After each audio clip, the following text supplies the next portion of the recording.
الحمد لله نحمده ونستعينه ونستغفره ونؤمن به ونتوكل عليه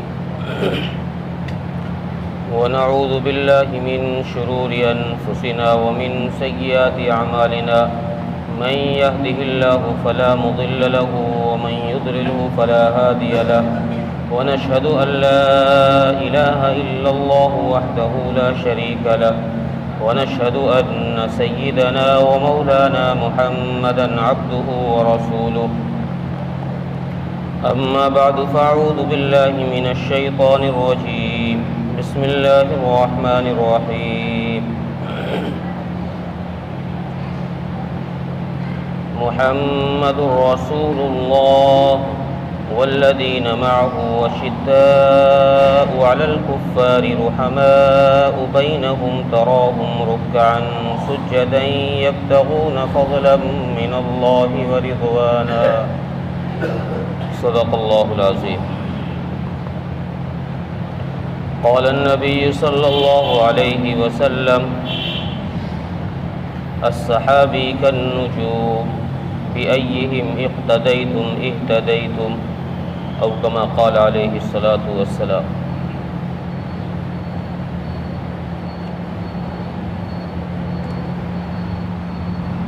غیور نوجوان دوستوں اور بھائیوں،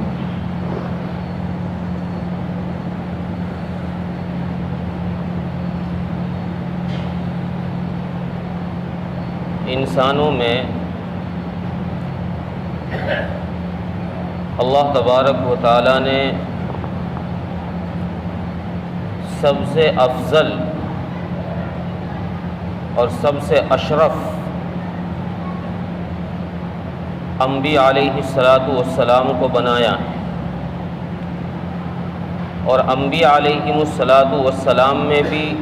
سب کا سردار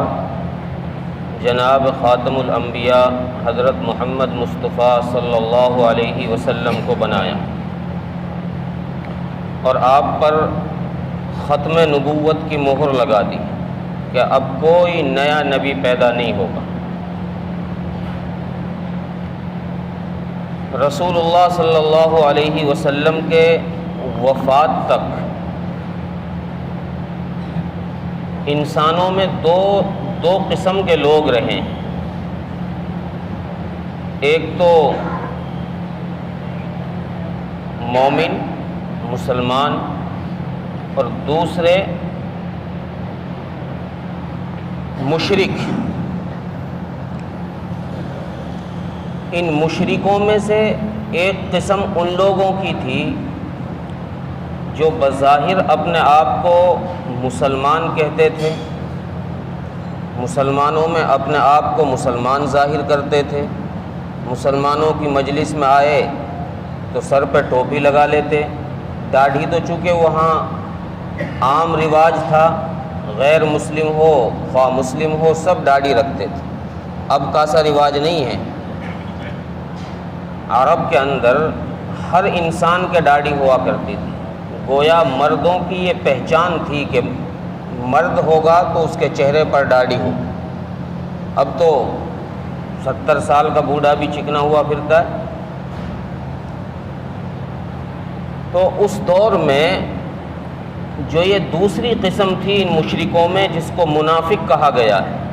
یہ رسول اللہ صلی اللہ علیہ وسلم کے وفات تک یہ لوگ موجود تھے، لیکن ان کا صحیح علم سارے صحابہ کو نہیں تھا کہ کون کون لوگ ہیں،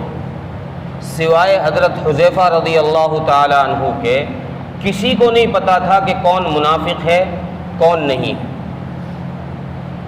حضرت حذیفہ رضی اللہ تعالی عنہ کو ان کے بارے میں رسول اللہ صلی اللہ علیہ وسلم نے نام لے لے کر بتا رکھا تھا کہ یہ بھی منافق ہے، یہ بھی منافق ہے، یہ بھی منافق ہے، یہ بھی منافق ہے، سب کی ایک لسٹ حضرت حذیفہ رضی اللہ عنہ کے پاس تھی۔ تو یہ لوگ ظاہر میں مسلمان تھے، مسلمانوں میں مسلمانوں کی سی بات کرتے تھے، لیکن مسلمانوں پہ سے ان کی راز کی باتیں لے کر مشرکوں میں لے جایا کرتے تھے اور پھر بغاوت کیا کرتے تھے۔ ان کا مقصد یہ تھا کہ کسی طریقے سے مسلمانوں کو نیچا دکھا دیا جائے۔ اسلام کو نیست و نابود کر دیا جائے۔ چنانچہ یہ سلسلہ چلتا رہا ان منافقوں کا، اور آج بھی ایسے لوگ موجود ہیں جو آپ کے پاس جائیں گے تو آپ کی سی باتیں، جی میں تو آپ کے ہی ساتھ ہوں،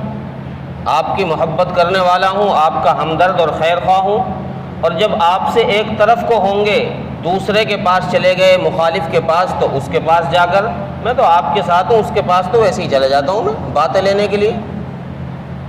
یہ جو دوگلی قسم کے لوگ ہوتے ہیں، قرآن کریم نے ان لوگوں کے متعلق بڑی سخت بات یہ ارشاد فرمائی کہ جہنم میں یہ مشرک اور کافروں سے بھی نیچے عذاب میں ہوں۔ ان المنافقین فی الدرک الاسفل من النار، سب سے نیچے گڈھے میں سب سے سخت عذاب گویا منافقوں کو دیا جائے، مشرکین سے بھی سخت عذاب۔ اللہ کو دوگلا پنا پسند نہیں ہے۔ وہ شاعر نے کہا ہے نا، سراسر موم ہو جا یا سنگ ہو جا، یا تو ادھر ہو جاؤ یا ادھر ہو جاؤ، دونوں طرف کا رہنا یہ بہت خطرناک چیز ہے۔ کئی ساتھیوں نے مجھ سے جنگ جمل کے متعلق پوچھا کہ جنگ جمل ہے کیا چیز، اور جنگ جمل یہ ایسی جنگ ہے جس سے امت کا ایک فرقہ، ایک طبقہ امت کا صحابہ اکرام رضوان اللہ علیہم اجمعین کے بارے میں ایسے نازیبہ الفاظ، ایسے گھٹیا الفاظ استعمال کرتا ہے جو عام انسانوں کے لیے بھی نہیں کیے جاتے،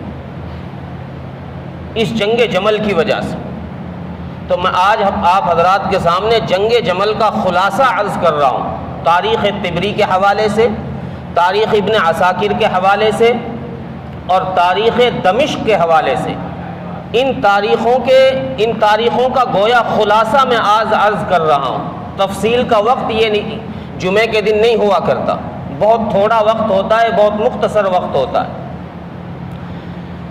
حضرت عثمان غنی رضی اللہ تعالیٰ عنہ کے خلاف جب بغاوت ہوئی اور بلوائیوں نے حضرت عثمان غنی رضی اللہ تعالیٰ عنہ کو شہید کیا، حضرت عثمان غنی رضی اللہ تعالیٰ عنہ سے حضرت علی رضی اللہ تعالیٰ عنہ نے عرض کیا کہ امیر المومنین آپ اجازت دیں ہم مقابلہ کریں ان کا، یہ جو آپ پر حملہ کرنے کے ارادے سے آئے ہیں آپ اجازت دیں ہم ان سے مقابلہ کریں، ان کو یہاں سے کھدیڑیں، بھگائیں ان کو مدینے سے۔ لیکن حضرت عثمان غنی رضی اللہ تعالیٰ عنہ نے ارشاد فرمایا کہ یہاں میرے نبی کا حرم ہے، میں نہیں چاہتا کہ میری ذات کی وجہ سے میرے نبی کے حرم کی بے حرمتی ہو، میں نہیں چاہتا یہ بات کہ میرا نبی یہاں روزے میں آرام فرما رہا ہے اور میرے نبی کے آرام میں شور و شغب ہو، تکلیف ہو میرے نبی کو، میں یہ بات پسند نہیں کرتا۔ میں اپنی گردن کٹانا پسند کروں گا لیکن میں اپنے نبی کی شان میں اتنی سی بھی گستاخی برداشت نہیں کرتا۔ چنانچہ حضرت عثمان غنی رضی اللہ عنہ کو بلوائیوں نے شہید کر دیا۔ حضرت عثمان غنی رضی اللہ عنہ کے بعد خلیفہ رابع حضرت علی کرم اللہ وجہہ خلیفہ بنے۔ جب حضرت علی خلیفہ بنائے گئے، سارے مسلمانوں نے بیعت کی حضرت علی کے ہاتھ پر، تو امام حسن رضی اللہ تعالی عنہ، حضرت امام علی کے بڑے بیٹے نے اپنے ابا سے کہا کہ ابا آپ خلافت قبول نہ کریں۔ کیوں بیٹا؟ ابا حالات اتنے ناساز ہیں۔ مورخین نے لکھا ہے کہ حضرت امام حسن رضی اللہ تعالی عنہ بڑے فراست کے ماہر تھے، اللہ نے ایک فراست کا بہت بڑا علم ان کو دیا تھا، بات کو ہونے سے پہلے بھاپ جایا کرتے تھے، لوگوں کا چہرہ دیکھ کر بھاپ جایا کرتے تھے کہ اس لوگ کا مقصد، ان انسانوں کا مقصد کیا ہے۔ انہوں نے اپنے ابا سے کہا کہ ابا آپ خلافت قبول نہ کریں، یہ لوگ آپ کے اوپر ہی حضرت عثمان غنی رضی اللہ تعالی عنہ کی قتل کا الزام آپ کے اوپر ڈال دیں۔ چنانچہ حضرت علی کرم اللہ وجہہ جب خلیفہ بن گئے، مسلمانوں نے بیعت کر لی، اور باہر یہ بات دوسرے علاقوں میں، عراق، شام، یمن، دوسرے علاقوں میں جب یہ بات پہنچی کہ حضرت عثمان غنی رضی اللہ تعالیٰ عنہ کو شہید کر دیا گیا تو وہاں لوگوں نے یہ تمیز ہی نہیں کی کہ حضرت عثمان غنی رضی اللہ تعالیٰ عنہ کو شہید کس نے کیا ہے، بلکہ کچھ لوگوں نے یہ الزام تراشنے شروع کر دیے کہ حضرت عثمان غنی رضی اللہ عنہ کو شہید حضرت علی رضی اللہ عنہ نے کیا۔ اب اس بات کی تحقیق کے لیے پیغامات مدینہ منورہ آئے باہر سے، لوگوں نے اپنے اپنے قاصد بھیجے کہ مدینہ منورہ میں تحقیق کی جائے کہ آخر معاملہ کیا ہے، کس نے یہ حرکت کی ہے۔ ملک شام سے، یمن سے، عراق سے قاصد آئے مدینہ منورہ، اور مدینہ منورہ سے اس وقت جب حضرت علی کرم اللہ وجہہ نے خلافت قبول کی، خلافت کے منصب پر بیٹھے، تو اس وقت سارے مسلمان مدینہ منورہ کے حج کے لیے تشریف لے گئے۔ مورخین نے لکھا ہے کہ 17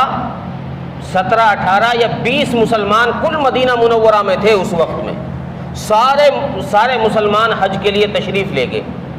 جن بلوائیوں نے حضرت عثمان غنی رضی اللہ تعالیٰ عنہ کو شہید کیا تھا، یہ لوگ اس شہادت کے اپنے مقصد میں کامیاب ہو گئے اور مدینہ منورہ سے ادھر ادھر نکل کر گاؤں میں، دیہاتوں میں جا کر چھپ گئے۔ اب یہ اس انتظار میں تھے کہ کب مدینہ سونا ہو، کب مسلمان یہاں سے خالی ہو اور ہم دوبارہ یہاں کوئی بغاوت کا کام انجام دیں۔ چنانچہ جب باہر سے پیغامات آئے تو حضرت امی عائشہ رضی اللہ تعالیٰ عنہ بھی تشریف لے گئی حج پر۔ حضرت امی عائشہ نے بھی مکے سے کوئی پیغام بھیجا مدینہ منورہ کے لیے کہ حضرت عثمان غنی رضی اللہ عنہ کو کس نے شہید کیا ہے۔ تو حضرت امی عائشہ رضی اللہ عنہ کا پیغام حضرت طلحہ بن عبید اللہ اور حضرت زبیر رضی اللہ تعالیٰ عنہ، یہ عشرائے مبشرہ میں سے ہیں، یہ دو صحابی وہ ہیں جو عشرائے مبشرہ میں سے ہیں جن کو رسول اللہ صلی اللہ علیہ وسلم نے ایک مجلس میں یہ بشارت سنائی تھی کہ تم جنتی۔ یہ ان 10 میں سے ہیں یہ دو، حضرت طلحہ اور حضرت زبیر رضی اللہ تعالیٰ عنہما۔ حضرت امی عائشہ کا پیغام ان کے پاس آیا تو انہوں نے حضرت علی کرم اللہ وجہہ سے اجازت لی کہ حضرت ہم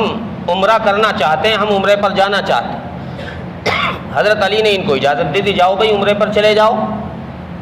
یہ عمرے پر گئے، وہاں جا کر امی عائشہ رضی اللہ عنہا سے بات کی کہ اس طرح ان بلوائیوں نے آ کر حضرت علی پر حملہ کیا ہے۔ تو حضرت امی عائشہ نے پوچھا کہ پھر حضرت علی نے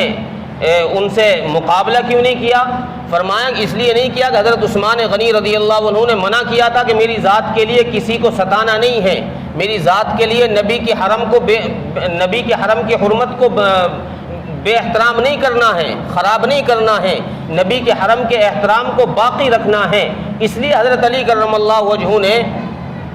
ان پر حملہ نہیں کیا۔ حضرت امی عائشہ رضی اللہ عنہ نے سوال کیا کہ اچھا اب تو حضرت علی خود خلیفہ ہیں، اب ان سے انتقام کیوں نہیں لیتے؟ حضرت علی کا فرمان یہ تھا کہ میں انتقام تو ان ظالموں سے لوں گا، چن کر ایک ایک کو شہید کروں گا جنہوں نے حضرت عثمان غنی رضی اللہ عنہ کو شہید کیا ہے، لیکن ابھی ذرا میں حکومت پر بیٹھا ہوں، میرے ہاتھ مضبوط ہو جائیں، جب ہاتھ مضبوط ہو جائیں گے تو میں ایک ایک کو چن کر ختم کروں۔ یہ حضرت علی کا موقف تھا۔ حضرت امی عائشہ رضی اللہ عنہ اور حضرت طلحہ بن زبیر اور حضرت عبداللہ حضرت زبیر، یہ حضرت امی عائشہ نے مشورہ کیا کہ ہم ایسا کریں، ہم عراق چلیں اور عراق کے مسلمانوں کو اپنے ساتھ لے کر حضرت علی کی حکومت کو مضبوط کریں تاکہ حضرت علی ان پر حملہ کر کے ان سارے باغیوں کو ختم کر دیں۔ یہ وہاں سے عراق چلے گئے۔ حج کرنے کے بعد حضرت امی عائشہ رضی اللہ عنہ اور حضرت زبیر اور حضرت طلحہ یہ عراق چلے گئے وہاں کے مسلمانوں کو اپنے ساتھ لگانے کے لیے تاکہ حضرت علی کی مدد کی جائے، حضرت علی کے ہاتھ کو مضبوط کیا جائے اور حضرت علی ان سارے ظالموں کو چن کر ختم کر دیں۔ یہ عراق پہنچ گئے۔ مدینہ منورہ میں حضرت علی کرم اللہ وجہہ نے صحابہ اکرام کو بٹھا کر ایک مشورہ کیا اور مشورہ یہ کیا کہ میں یہ چاہتا ہوں کہ نبی کے گھر اور نبی کے اس حرم کو دارالخلافہ نہ رہنے دیا جائے بلکہ دارالخلافہ یہاں سے کہیں دوسری جگہ بدل دیا جائے۔ اس کی وجہ یہ ہے کہ جیسے حضرت عثمان غنی رضی اللہ تعالیٰ عنہ کو باغیوں نے ظالموں نے شہید کر دیا، اور حضرت عثمان غنی رضی اللہ عنہ نے ہاتھ اس لیے نہیں اٹھایا کہ میرے نبی کا حرم ہے، میرے نبی کے حرم کی بے حرمتی ہوگی، کہیں ایسا نہ ہو دوبارہ ظالم یہاں حملہ کریں اور ہمیں بھی پھر اسی طرح اپنا ہاتھ نیچے رکھنا پڑے۔ اس لیے حضرت علی کرم اللہ وجہہ نے مدینہ منورہ کے بجائے دارالخلافہ کوفہ کو بنا دیا کہ یہاں جب ظالم آئیں گے تو ہم ڈٹ کر مقابلہ کریں گے۔ حضرت علی کرم اللہ وجہہ کوفہ چلے گئے۔ حضرت علی کو پتہ چلا کہ امی عائشہ رضی اللہ تعالی عنہا اور حضرت طلحہ حضرت زبیر یہ عراق چلے گئے۔ انہی ظالموں نے جنہوں نے حضرت عثمان غنی رضی اللہ تعالیٰ عنہ کو شہید کیا تھا، انہوں نے ہی یہ بغاوت شروع کر دی کہ امی عائشہ تو حضرت علی رضی اللہ تعالیٰ عنہ کے خلاف جنگ کی تیاری کے لیے عراق گئی۔ انہوں نے یہ بات یہاں شروع کر دی حضرت علی کے لشکر میں۔ حضرت علی رضی اللہ تعالیٰ عنہ نے ایک قاصد بھیجا اپنا تحقیق کے لیے، حضرت قعقاع رضی اللہ تعالیٰ عنہ کو۔ یہ گئے، وہاں جا کر انہوں نے ملاقات کی حضرت امی عائشہ رضی اللہ عنہا سے، اور حضرت طلحہ اور حضرت زبیر ساتھ تھے۔ انہوں نے پوچھا کہ آپ یہاں کیوں تشریف لائیں؟ حضرت امی عائشہ نے جواب دیا کہ میں تو اس لیے آئی ہوں تاکہ یہاں کے مسلمانوں کو ساتھ لوں، اور ہم جب حضرت علی کا ہاتھ مضبوط ہو جائے گا، حکومت مضبوط ہو جائے گی تو ان ظالموں سے بدلہ لیا جائے۔ حضرت قعقاع نے فرمایا کہ ہم نے سنا ہے کہ آپ یہاں جنگ کے لیے آئے ہیں حضرت علی سے۔ حضرت عائشہ نے فرمایا انا للہ و انا الیہ راجعون، کس نے یہ بات کی کہ ہم حضرت علی سے جنگ کے لیے آئے ہیں؟ ہم تو یہاں کے مسلمانوں کو ساتھ لگا کر حضرت علی کے ساتھ دینا چاہتے ہیں، ان کو مضبوط کرنا چاہتے ہیں، اس لیے یہاں آئے۔ حضرت قعقاع رضی اللہ تعالیٰ عنہ نے یہ بات واپس آ کر حضرت علی کو بتا دی کہ وہ تو اس لیے گئے، یہ تو افواہ اڑائی ہے لوگوں نے، یہ تو لوگوں نے خامخواہ افواہ اڑائی ہے کہ وہ جنگ کے لیے گئی ہیں، وہ تو آپ کے ساتھ ہیں، آپ کا ہاتھ مضبوط کرنا چاہتی ہیں۔ چنانچہ حضرت علی کرم اللہ وجہہ نے یہ ارادہ کیا کہ چل کے بات کی جائے حضرت امی عائشہ سے اور مشورہ کیا جائے تاکہ ان ظالموں سے انتقام لیا جائے۔ حضرت علی کرم اللہ وجہہ نے کوفہ میں اعلان کیا کہ ہم اس طرح وہاں جا رہے ہیں عراق حضرت امی عائشہ رضی اللہ عنہا کے پاس، اور ہمارے ساتھ جو چلنا چاہے وہ چلے، جو اگر کوئی منافق ہو، جو یہ افواہ اڑانے والے لوگ ہوں کہ حضرت عائشہ رضی اللہ عنہا تو وہاں جنگ کے لیے گئی ہیں، وہ ہمارے ساتھ بالکل نہ جائے۔ لیکن ان لوگوں کی پہچان کسی کے پاس نہیں تھی کہ یہ تھے کون لوگ جو یہ افواہ اڑا رہے تھے، چونکہ ساری شکل و صورت کسی کے پیشانی پہ تھوڑی لکھ رہا ہے کہ یہ آدمی کیسا ہے، ساروں کی شکل و صورت مسلمانوں کے جیسی، سب انہی کی جماعت میں ملے ہوئے، کوئی پہچان نہیں تھی، تو یہ بھی اس لشکر میں ساتھ ہو گئے۔ حضرت علی کرم اللہ وجہہ نے 3 دن قیام کیا عراق میں جا کر، اور حضرت امی عائشہ رضی اللہ عنہا سے بات چیت کی، صلح ہو گئی، صلح نامہ لکھ لیا گیا کہ ہماری کوئی جنگ نہیں ہے، کوئی لڑائی نہیں ہے، کوئی دشمنی نہیں ہے، ہم تو آپ کا ساتھ دینا چاہتے ہیں، اس پر دستخط کر دیے گئے۔ اب جو یہ ظالم لوگ تھے، منافق لوگ تھے، انہوں نے سوچا کہ یار ہم جو چاہ رہے تھے ہم تو چاہ رہے تھے کہ جنگ ہو ان میں، یہ تو ان میں بھائی چارہ ہو گیا، ہمارا تو کام سارا پلان ہی خراب ہو گیا۔ اب انہوں نے کیا کیا، ان سارے ظالموں نے بیٹھ کر ایک طرف کو مشورہ کیا کہ ایسا کرو، آج رات کو کچھ تو حضرت علی کے لشکر میں رہو اور کچھ حضرت عائشہ کے لشکر میں چلے جاؤ، اور رات کا جب آخری وقت ہو، تہجد کا وقت، اس وقت تم میں سے حضرت عائشہ کے لشکر میں جو لوگ منافق گئے تھے ان سے کہا کہ تم نے وہاں سے تیر پھینکنا، اور جو حضرت علی کے لشکر میں تھے ان سے کہا کہ جب تمہاری طرف تیر آئے تو پھر تمہیں پھینکنا ہے۔ چنانچہ انہوں نے ایسا ہی کیا، صبح کے وقت تیر پھینکے۔ ادھر سے حضرت طلحہ رضی اللہ تعالیٰ عنہ تہجد پڑھ رہے تھے، جو حضرت عائشہ رضی اللہ عنہا کے لشکر میں تھے۔ جب حضرت علی کرم اللہ وجہہ کے لشکر میں تیر آیا تو یہ جو منافق تھے انہوں نے حضرت علی سے کہا، دیکھو جی کر دی نا دغا انہوں نے، جن سے آپ صلح کرنے آئے تھے، دیکھو اچانک سے صلح کے بعد انہوں نے تیر چلانے شروع کر دیے، انہوں نے تو دھوکہ کیا ہے۔ ادھر سے بھی تیر چلنے شروع ہو گئے، حضرت علی کی طرف سے بھی وہی منافق جو منافق تھے سب سے پہلے تیر چلانے میں آگے ہو گئے۔ اور انہوں نے تیر چلایا جب حضرت علی کی طرف سے، تو یہ تیر سب سے پہلے حضرت طلحہ رضی اللہ تعالیٰ عنہ کے جا کر لگا جو تہجد کی نماز پڑھ رہے۔ جنگ شروع ہو گئی، تقریباً 3 گھنٹے یہ جنگ چلی۔ جب جنگ کا رکنے کا نام نہیں تھا تو حضرت امی عائشہ رضی اللہ عنہا نے ایک شخص سے کہا کہ تم قرآن ہاتھ میں لو اور کھڑے ہو کر یہ اعلان کرو تمہیں خدا کا واسطہ، ہم نے جو عہد کیا تھا اس عہد کو کس نے توڑا ہے، کیوں توڑا ہے؟ قرآن نے تو کہا ہے کہ جو عہد کرو اس عہد کو پورا کرو، تم نے یہ عہد کیوں توڑ دیا؟ تو جب جنگ رکی یہ اعلان سن کر، جب آمنے سامنے ہوئے حضرت علی اور حضرت امی عائشہ کے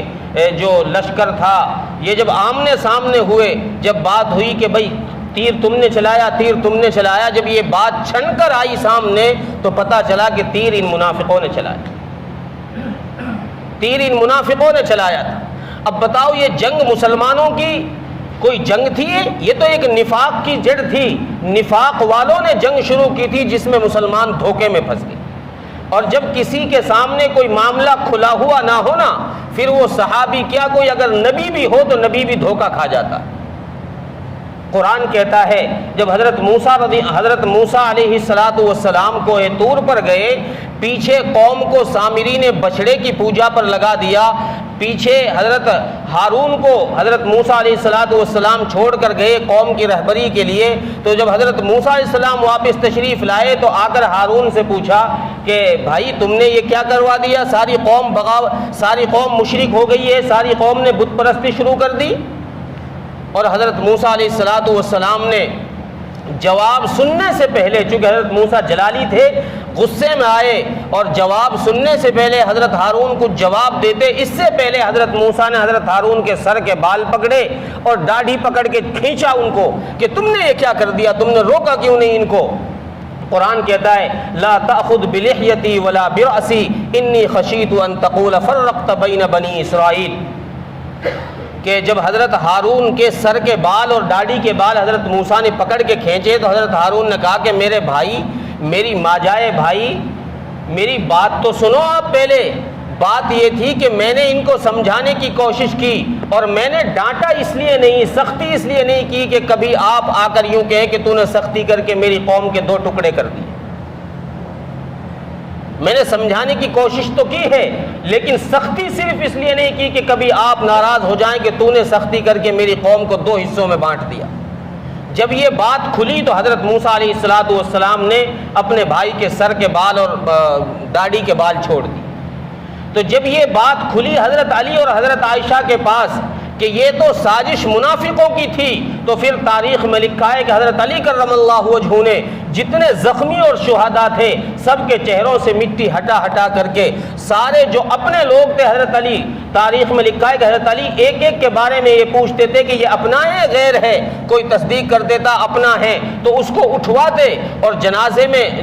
جنازے کی لائن میں اس کو رکھواتے، پھر سب کا جنازہ حضرت علی کرم اللہ وجہہ نے خود پڑھا۔ کوئی جنگ میں ایسا ہوتا ہے؟ اور جب حضرت طلحہ رضی اللہ تعالیٰ عنہ کے چہرے سے مٹی ہٹا کر دیکھی حضرت علی نے تو حضرت علی کی آنکھوں سے آنسو آ گئے۔ ابن عساکر میں لکھا ہے کہ حضرت علی کی آنکھوں سے آنسو آئے اور فرمایا اپنے بیٹے سے کہ بیٹا محمد، بیٹا حسن، کاش میں 20 سال پہلے مر گیا ہوتا، میں یہ حال نہ دیکھتا کہ نبی کا صحابی اور میرے سامنے اس حالت میں پڑا ہے۔ اور فرمایا کہ میں نے رسول اللہ صلی اللہ علیہ وسلم سے سنا ہے کہ جس نے طلحہ پر وار کیا، جس کے تیر سے طلحہ مرا، اس پر جنت حرام ہے، وہ جہنم واجب۔ بیٹا تحقیق کرو کہ طلحہ، چونکہ تیر ہماری طرف سے بھی چلے ہیں غلطی سے کہ طلحہ کے تیر کس کا لگا ہے، تو پتہ چلا کہ طلحہ کے تیر سب سے پہلا تیر لگا تھا جو منافقوں کی طرف سے چلا۔ یہ جنگ جمل ہے جس کو لوگوں نے پتہ نہیں کیا سے کیا بنا دیا کہ صحابہ تو ایک دوسرے کے خون کے دشمن تھے، خون کے پیاسے تھے۔ صحابہ ایک دوسرے کے خون کے پیاسے نہیں تھے۔ قرآن کہتا ہے رحماء بینہم تراہم رکعا سجدا. یہ تو ایک دوسرے کے لیے رحم دل تھے, نرم دل تھے, یہ ایک دوسرے کے خون کے پیاسے نہیں تھے. یہ تو ایک غلطی ہو گئی تھی, جس غلطی کا بعد میں جب ازالہ ہوا تو پھر آپس میں وہی بھائی چارہ پیار و محبت ہو گئی. اور پھر حضرت علی کرم اللہ وجہ نے حضرت امی عائشہ رضی اللہ عنہا کو یہاں سے مدینہ منورہ کے لیے باقاعدہ احترام کے ساتھ بھجوائے. اللہ تبارک و تعالی عمل کی توفیق عطا فرمائے. وآخر دعوانا الحمد للہ رب العالمین.